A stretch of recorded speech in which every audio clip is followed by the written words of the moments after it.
Eestis on inimeste terviseandmed koondatud kesksesse terviseinfosüsteemi, mis võimaldab olemasolevaid andmeid uute tehnoloogiliste lahenduste abil arsti ja patsiendi kasuks tööle panna.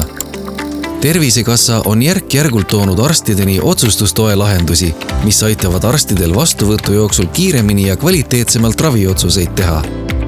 Nii jääb arstil rohkem aega patsienti kuulata ja nõustada.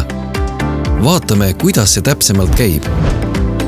Kui patsient oma tervisemuret kirjeldab, avab arst tema haigusloo ning märgib sinna tema kaebused.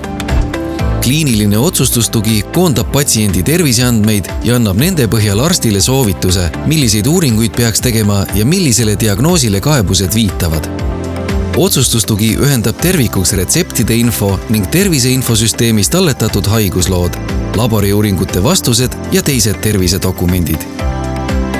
Tarkvara analüüsib neid andmeid parima meditsiinilise teadmise alusel, võttes arvesse Eesti ja Euroopa ravijuhendeid ning paneb kokku automaatsed soovitused kõige sobivamate uuringute, analüüside ja ravimite kohta.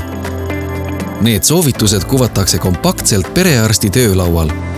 Nii saab perearst kiiremini paremaid raviotsuseid teha. Keerulisema raviloo puhul saab arst kasutada teabehalduse otsustustuge, mis kajastab kõige uuemaid rahvusvahelisi ravijuhendeid ja tõenduspõhiseid ravisoovitusi.